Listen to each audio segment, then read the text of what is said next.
I think it's 6 o'clock, so we can start the meeting, if everybody would like to get settled. Okay. Thank you. So, welcome to the joint meeting of the Scrutiny Committees. Firstly, I need to run through some housekeeping for you. So, please can you ensure that all mobile phones are set to silent? In the event of the evacuation alarm sounding as a continuous sound, all persons should evacuate the building by way of the nearest available exit, which is down the main stairs and out of the back door of the town hall, and proceed directly to the assembly point in front of the cathedral. If the alarm is an intermittent sound, this indicates a lockdown and attendees should stay in their seats and await further instructions. As per normal rules, if you wish to speak, please ensure that you raise your hand and you will be invited to address the meeting by the chair. If a vote is required, all votes will be taken via show of hands, unless a recorded vote is requested, which will be taken in the normal way. As for full council meetings, you have, the committee have laminated copies of for, against and abstain on your table. For is green, against is red, and abstain is yellow. If you are required to vote, please raise the correct coloured card so that we can see clearly which way you're voting. Finally, I would remind members that this meeting is being live streamed, so please make sure that when you speak, you switch your microphones on. Thank you. Right, I'll now move on to the first item on the agenda, which is the appointment of a chair for this meeting. And as it says in accordance with the Constitution, Part 4, Section 8, Scrutiny Committee Procedure Rules, Section 13, Joint Meetings of Scrutiny Committees, which states the chair will be appointed from among the chairs of the committees who are holding the meeting. Those chairs present tonight are Councillor Simon Barkham, Chair of Adults and Health Scrutiny Committee, and Councillor Lucinda Robinson, Chair of Children and Education Scrutiny Committee. Can I therefore ask the committee if there are any nominations for chair this evening? Councillor Robinson? I nominate Councillor Barkham. Thank you. Do you have a seconder for that nomination, please? Councillor Jamil? Yes, you second that nomination. Thank you. All right. Are there any further? There's only two options, but are there any further nominations for this appointment? We have to ask. No, I can't see any further nominations. So can I ask if any member of the committee objects to the nomination of Councillor Barkham as chair of this meeting? No objections? Okay, I see no formal objection. So could I therefore ask Councillor Barkham to take your position as chair, please? Thank you.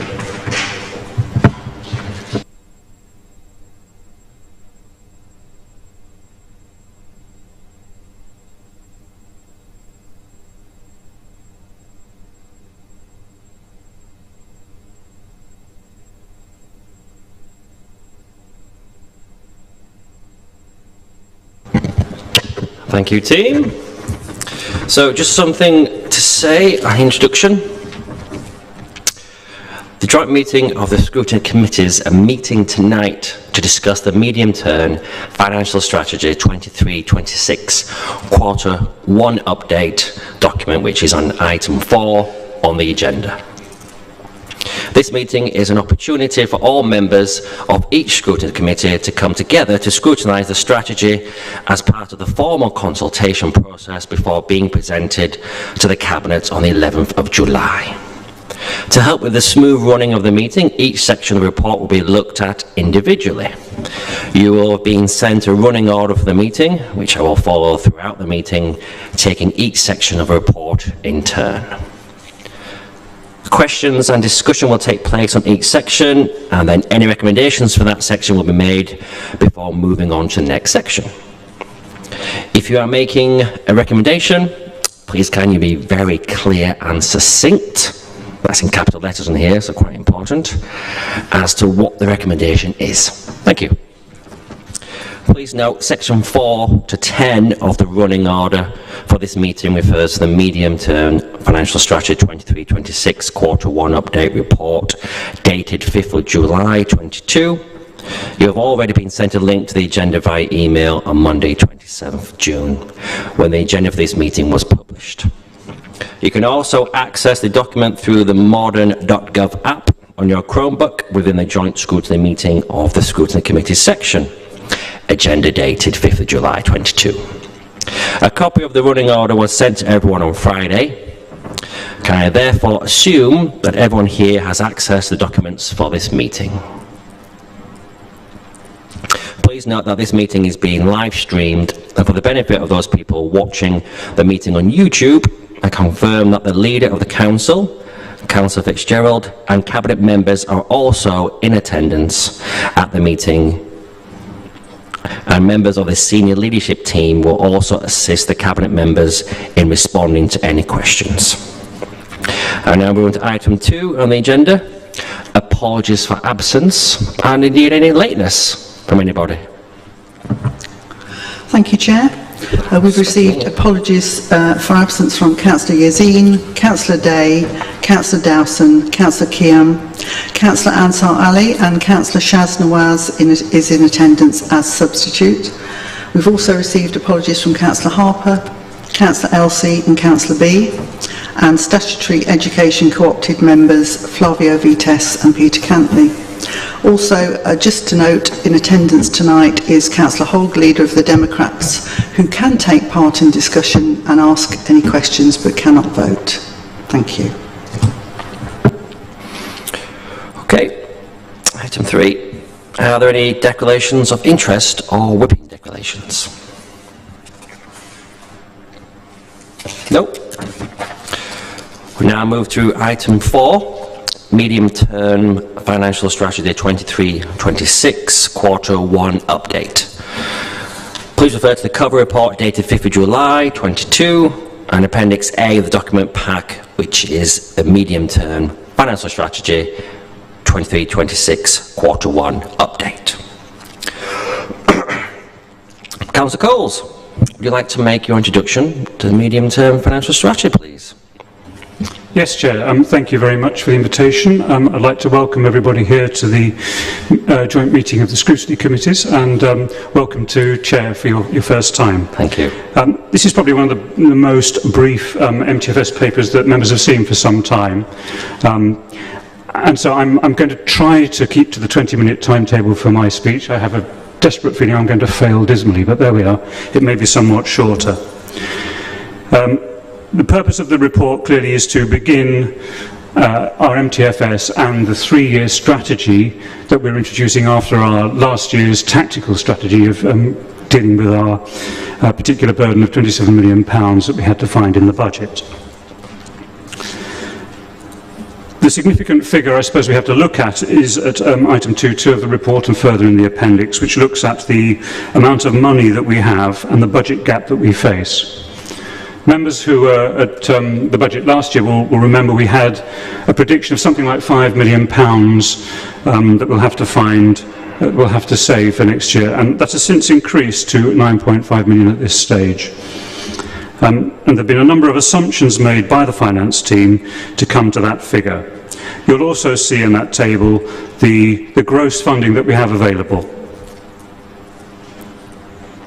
So if I can now move to the key assumptions that the finance team have made to come up with this figure of the shortfall in our budget for next year, and of course you'll see further shortfalls for 24-25 of 12,876,000 and 25-26 of 50,122,000. We're looking at the public sector pay award, which will be, we believe, in the region of 3% per annum. The scary part, I suppose, is about the impact of the war in Ukraine and the cost of living, in that we're not really sure about how the interest rates are going to develop. And inflation will therefore be appearing in these figures. So you'll see we've got expenditure, sales fees and charges income, there's inflation there. We have about 4.4 million, and members will remember from last year there is the very high risk savings we're looking to achieve about £4.4 million, so there's a danger of some slippage in those, so we've factored that in. We've had the census, so we know that our population has increased somewhat more than was expected, and with extra population comes extra demand as well, so there's a chance of those two figures creating both extra money coming in terms of council tax and going out in terms of payments for statutory services. We're looking at increases on our business rates on the NNDR. What we know we're not getting is any further revenue support grant and no further support from government in that particular area. We're predicting that we will have to increase council tax by the usual 2.99% per annum, and it will be a huge risk to go beyond that, but we recognise that that is necessary going forward. With 1,000 new homes per annum, of course, we also get additional monies from those properties being built. We have benefited from the new homes bonus for some time, but that is now reducing, and there's nothing yet in the offing that might suggest there'll be additional money coming through. And we also know the adult social care grant is going to be increased significantly, but that's going to be offset by a corresponding increase in spending. Further areas where we can't expect anything further is in the business rates pool arrangements that we have, in the improved Better Care Fund, in the social care grant and in the services grant, and all of that's outlined further in the report, which I'm sure you may wish to comment upon. So we're now looking to develop our particular plan for a future sustainable council, and you'll see on page 8 of the report it gives the 5 areas where we are going to be planning to produce the future sustainable council. That's around budget, our vision and priorities, the organisational resilience and capacity, our governance and the council's culture, and future economic growth. But obviously I won't need to go into any great detail on that. And just to sort of give a reassurance to attendees, there's been a significant amount of work done on the assumptions, and you'll see at item 3 of the appendix that there's the median line, if you like, between the 9 different sets of assumptions that have been trialled by the finance team. I think that's probably enough from me, and I'm sure there's going to be questions and further inquiries. So if I could be quiet here now, Chair, and invite questions from the members. Thank you. Thank you, Councillor Coles. Any questions, committee? I think Nick had an up first, and then Hemorrhage next. Thank you. Councillor Sanford. Yes, thank you, Councillor Coles, for that presentation. That was interesting. I just wondered, you made reference to the surprising increase in Peterborough's population, which I think is now estimated to be 215,000, and we're, I think, the 4th fastest growing city in the country. You also mentioned that has positive impacts and negative impacts as far as the budget is concerned. Have officers actually carried out any work as to whether, sort of taking all those factors into account, the population increase is overall a positive thing or a negative one? Thank you, Councillor Sanford, for your question. I think that's a difficult one to answer right now because we're just looking at cash limits in each of the departments. And there's been some work done in some departments, but I couldn't reassure you that we've got it buttoned down just yet. Councillor Hemorrhage. Thank you for the report. Page 9, the pay award for local government staff, you calculated it to be 3% from now until 2026 at an assumption, but with inflation, what happens if the pay award is more than 3%? Are you actually making any backup plan for that, contingency plans? Thank you. Thank you, Councillor Hemorrhage. It's a very difficult one to call. At the moment, we're sitting on that particular percentage point. We're not on that section yet, Councillor Hemorrhage. Do you want to come back to that one? Okay, thank you. Sorry to interrupt you there. Any more questions, committee? No? Any recommendations? Moving on.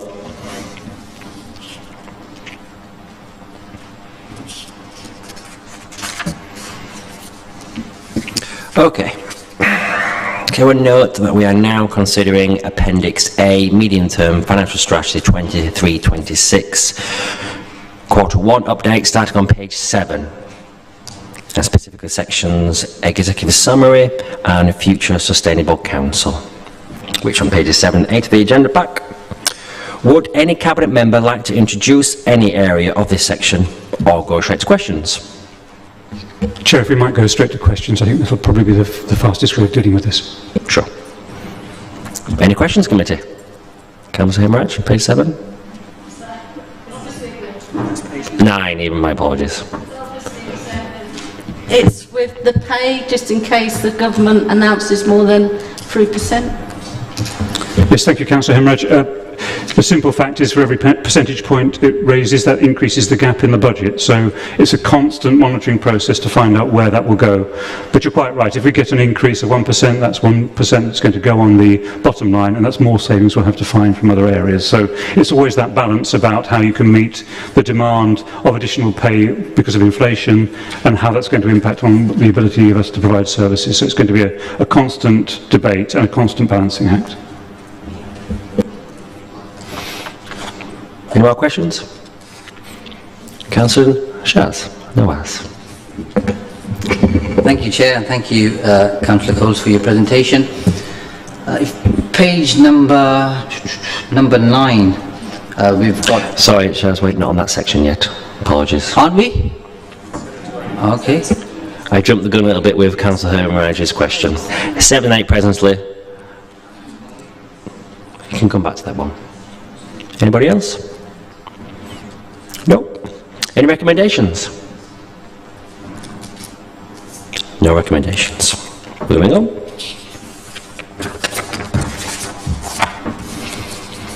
Chair, if I may just, it may be that we get through this rather quicker than we were expecting. I'm just imagining that the timetable might suddenly be sort of squeezed together somewhat.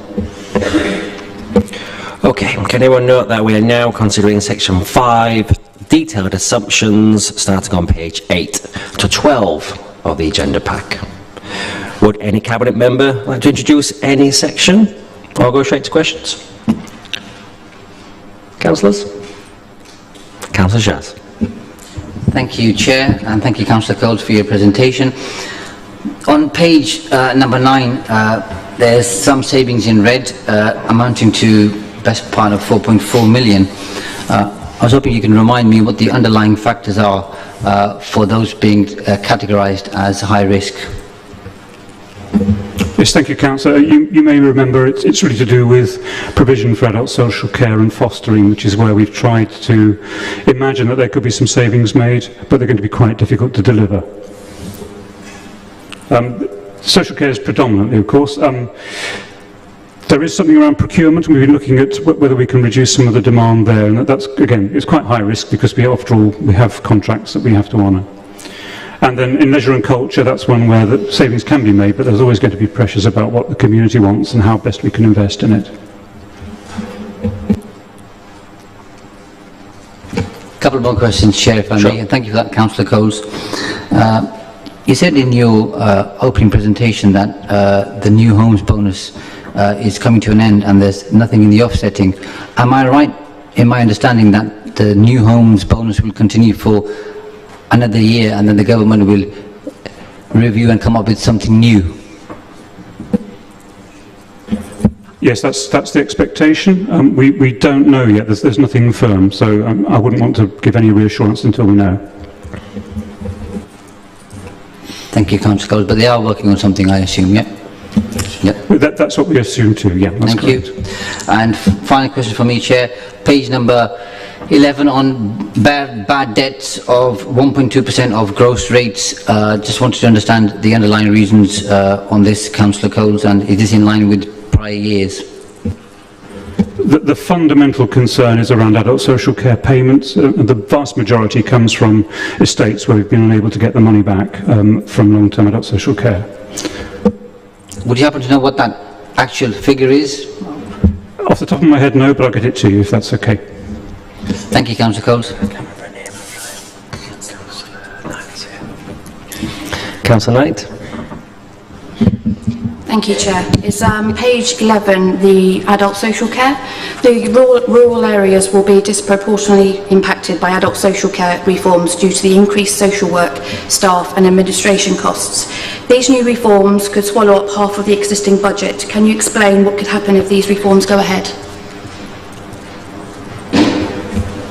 think I need to turn to Officer's advice on that one, if I may. Yeah, certainly happy to explain that. So the adult social care reforms have got really significant implications for not only the extent to which people become eligible for statutory support through adult social care, but also there's a piece of work going on called the fair cost of care, which is where the council is required to work with its adult social care providers to actually work out what do they think and what would look like a fair cost of care compared to other providers, what they get paid across the country. So there is a workforce element to the adult social care reforms, but that's a smallish element. So we are going to need an increased number of social workers because we're going to need to complete more assessments of people's financial and eligibility situation to work out whether they are actually now eligible for the council to support them financially with their adult social care needs.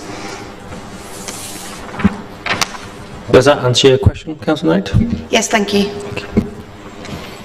Any more questions? Councillor Wiggin. Thank you, Chair.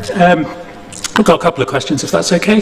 First question is, I've lost where it's gone. It's on page 9, it mentions the tree maintenance budget. Everyone will be aware we spent a lot of money on trees in the last week. Could Councillor Coles or officers confirm whether there has been any budgetary pressures due to the cutting down of the tree in Breton, particularly thinking about the cost of bringing in police from Cambridge and Hertfordshire, and whether that's come at a cost to the council or not? As you'll know, Councillor, that police costs are police costs and they're not shared unless you're a private user, so that isn't an issue. But could I turn to the officers for response in terms of the overall tree budget? Thank you.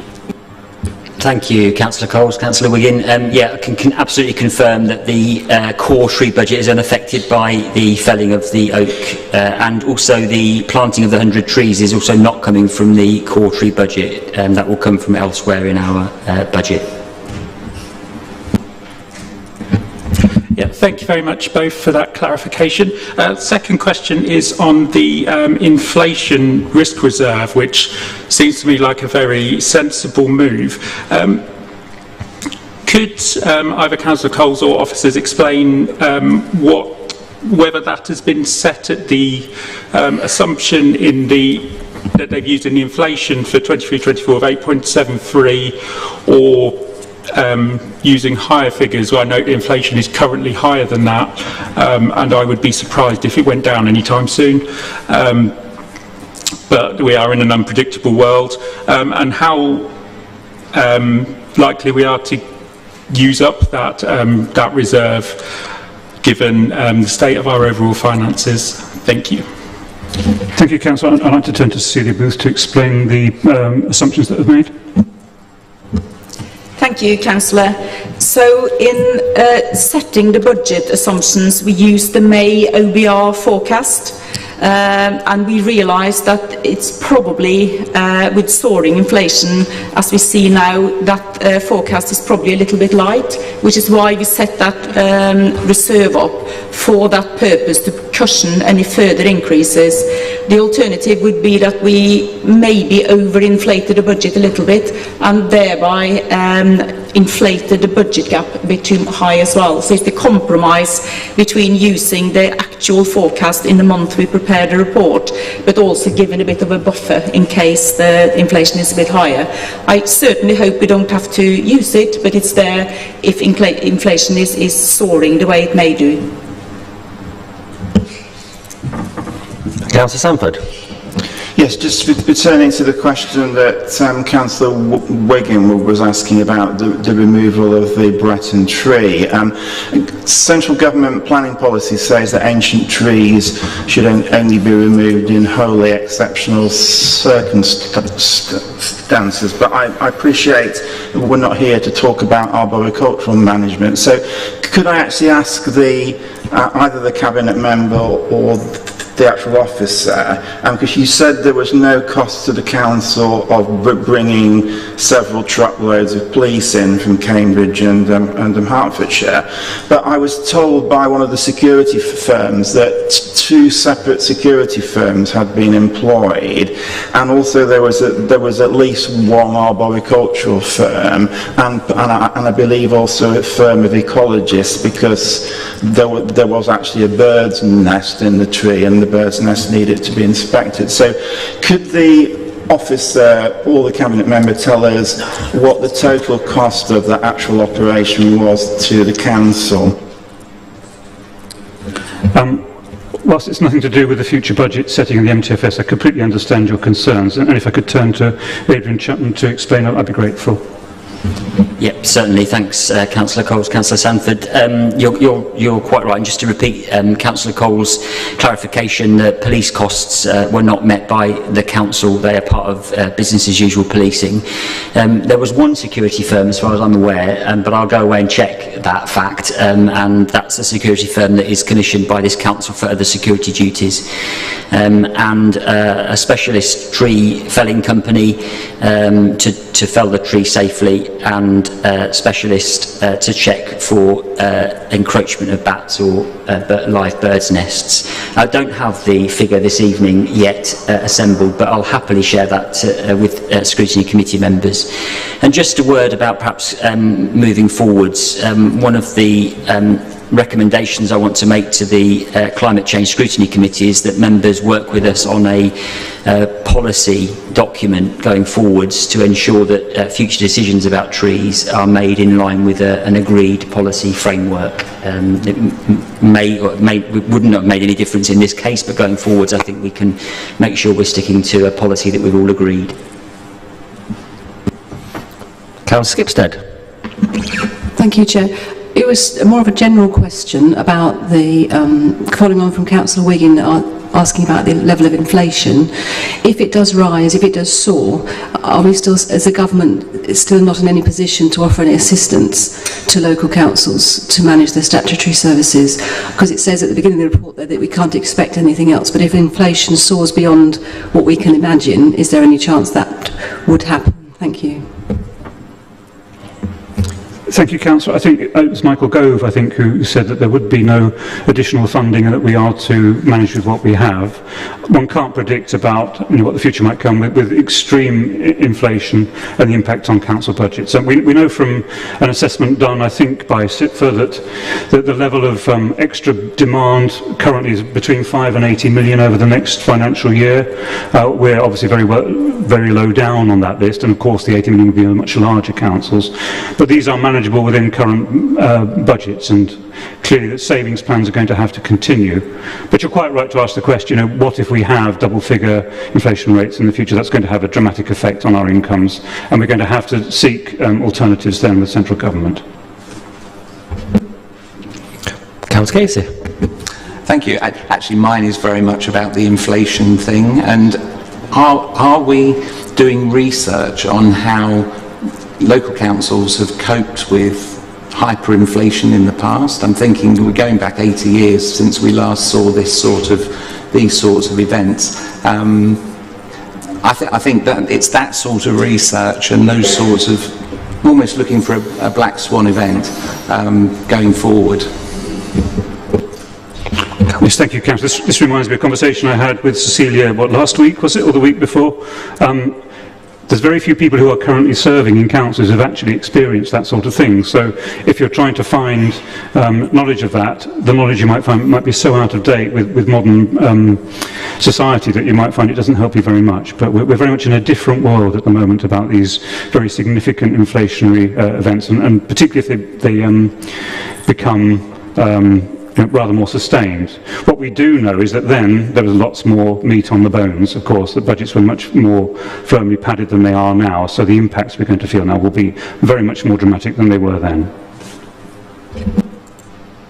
Councillor Rangzeb. On page 11, it says cost of debt finance equals to 16% of debt net revenue expenditure, with interest rates expected to rise. So is that going to be constant 16%, or do we have thought of if the interest rates go up, then we need to provide something for that as well? Get that, Councillor Coles. Cecilia, can you answer that one? So in terms of our debt costs, we borrow at fixed rates. So the debt portfolio we currently have won't change. The refinancing risk comes in when those loans mature. And the trick in treasury management is that we secure new alternative replacement loans at lower rates. So there's a bit of an art to that in moving it up and down the yield curve, but the aim is that we're not increasing the overall cost of the debt portfolio. And we've also determined not to undertake any new borrowing. The only new borrowing we will be doing is to replace maturing loans. Just to follow up, are there any debts maturing in the next 3 to 4 years? Yes, there is a significant amount of loans maturing in the next 3 years, and we're planning ahead for replacing those loans now. When we're looking at our asset disposal plans, we will be planning to use some of the capital receipts to repay. Over winter, have we done any work around how that might affect our council tax receipts in terms of maybe residents not being able to pay, defaulting, etc., going forward? And then as a supplementary question, just about business rates really, I note that the government report came out recently that said that employment levels seem to have returned back to pre-COVID levels, which is obviously a good thing, but there's a significant decrease in self-employed people, and is that likely to show itself in a decrease in terms of our business rates pool? Councillor Coles. Thank you, Councillor. Actually, there's really good news here, is that we haven't seen significant default, and it's unlikely we will. We had payments of council tax were pretty much on stream very quickly after the pandemic and the return, as we say, the return to normal. In terms of business rates, I don't know if you realise, but we're one of the best in the country in terms of our business rates. We're doing extremely well. In fact, we're up as one of 3 councils to win a national award about our capability here, and the fact that our businesses are providing the funds. There are 2 of the London boroughs and us. And so I'm really looking forward to the news that I think our finance team really deserve, which is the fact they are very good at achieving very high collection rates. Councillor Sanford.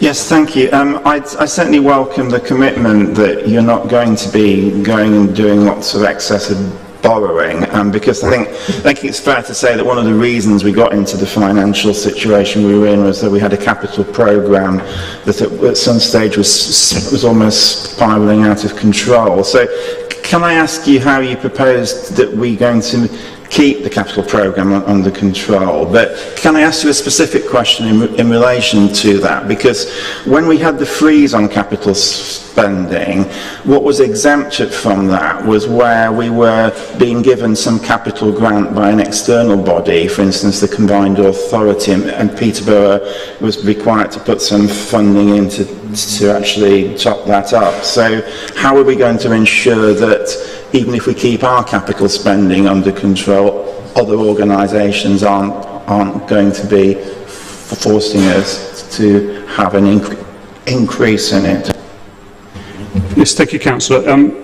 What has changed, and you're right, that the moratorium on capital spending was taken off, but there's still very significant controls in place. Yes, if we can have match funding, obviously it makes sense to bring money in by spending a bit of money.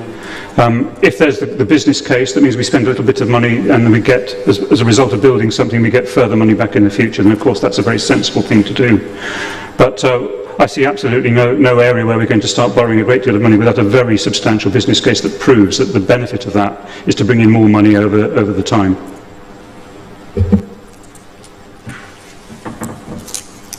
Councillor Noaz.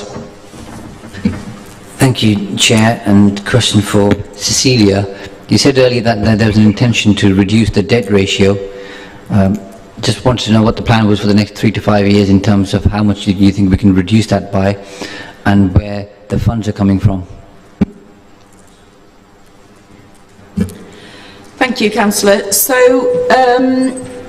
we are looking at repaying some loans, if we can, from capital receipts, from disposal of assets. We can only repay the loans as they mature, because we'll have to pay a premium if we repay early. Having said that, most of the capital receipts we're generating will be used to fund the capital programme. The current year's capital programme is funded purely by third-party contributions and capital receipts, no new borrowing. If there is any capital receipts left over once we have delivered the capital programme, that will be utilised to repay maturing loans. We may also give ourselves a little bit more time by replacing long-dated loans with short-dated loans with a view of repaying them as capital receipts are coming in the future. May I come back, Chair? Yes, of course. Thank you for that, Cecilia. And you answered the question from Councillor Rangzeb earlier on that there were some loans which are due to expire in the next 3 to 5 years. So is the intention to repay those loans? If so, what figure is that exactly? Off the top of my head, I think we got 15 million maturing in the next 18 months, and there's a bit, I have to go back and double check the figures. The plan is that we replace those loans unless we have excessive capital receipts, but we probably will replace them with different maturity profiles. I'll have to go and double check the exact maturities. I should remember that, but I can't. Sorry, Councillor Barkin, if I can come back on that finally. So if we're going to replace those loans, Cecilia, then there is a possibility we may not repay those debts, therefore the borrowing levels may remain the same. Yes, that's true. Any more questions, committee? Okay, do we have any recommendations? Okay, moving on.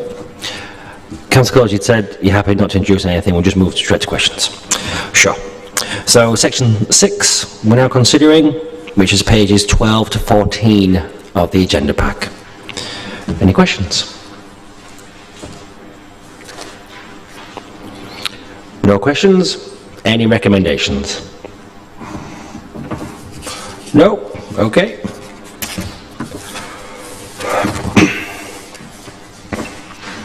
Agenda item 8.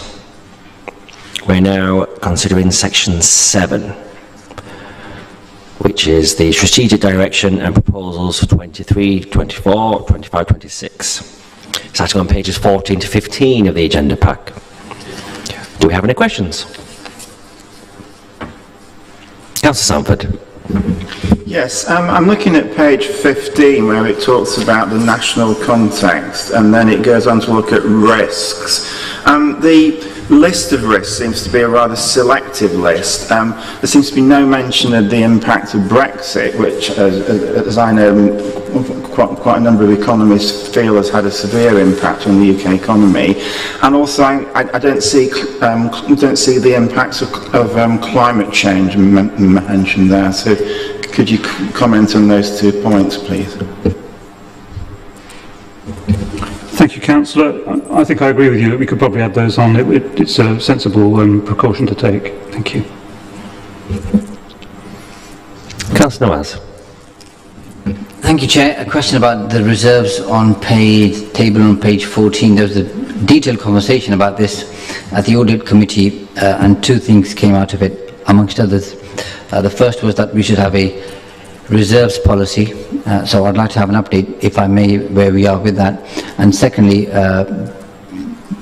members made it very clear that there should be an intention to increase reserves. So I can see in 2024 reserves aren't increasing at all. So is there an intention, following the conversation and meeting at the Audit Committee, to increase reserves by the end of 31st of March 2024, or will that come into effect in following years?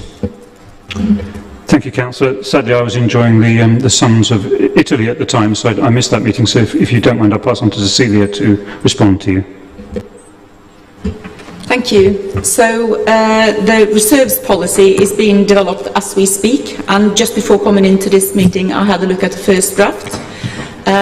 We're not quite there yet, but in terms of general reserves, we at the beginning of this year, general fund reserves stood at 6 million, and we've managed to increase that by 1.3 million to 7.3 million, which is 4% of the net revenue budget. The reserves policy is aiming to build that up to 5% of the net revenue budget at 10.6 million, and that's what we're aiming for. So the earmarked reserves will change as we go along, but the medium-term plan is that we boost general fund reserves to give us that bit more resilience. The reserves policy will come to the audit committee, I think, in July, so you will be able to see the first draft of that very soon. And if I may add, Chair, you asked particularly about the drop in reserves over time. Of course, the concerns we have is if we can't set a balanced budget and we try to put in extra, inevitably it's going to affect that bottom line. So we've got to balance that and make sure we make very careful decisions going forward that doesn't impact on our reserves position. Thank you for that. Just so I'm clear, the intention is to increase from 7.3 to 10.6 million. Is that by the end of March 23, March 24, or another year? 25-26. Thank you. Councillor Knight. Thank you, Chair. Page 15, regarding the child safeguarding, right at the end, you put all of these reforms will bring financial and operational difficulties that local authorities nationally will need to go through. Could you explain what will happen if the reforms will go through? Go ahead. Can I turn to Charlotte, please?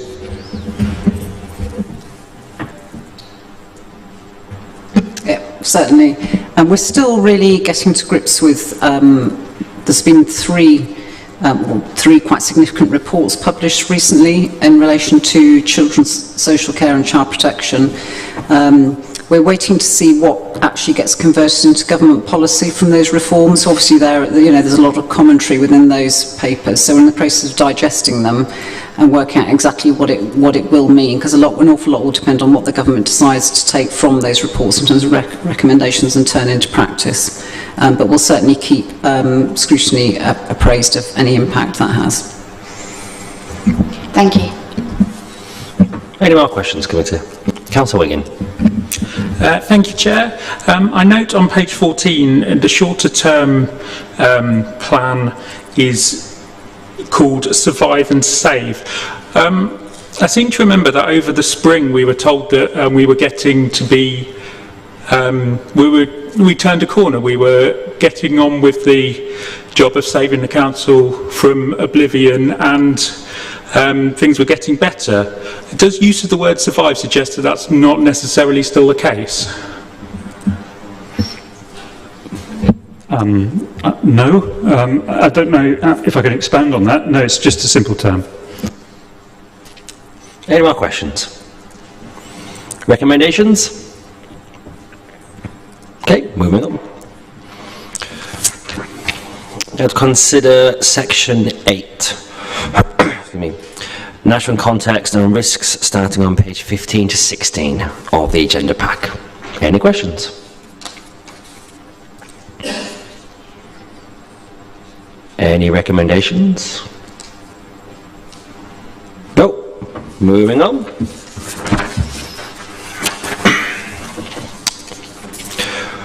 Okay. We have now scrutinised the medium-term financial strategy 23-26 Q1 update report. Does the committee have any further comments or recommendations? Okay. Thank you all for attending. Please, no further questions. The meeting is now closed. Thank you. Good night.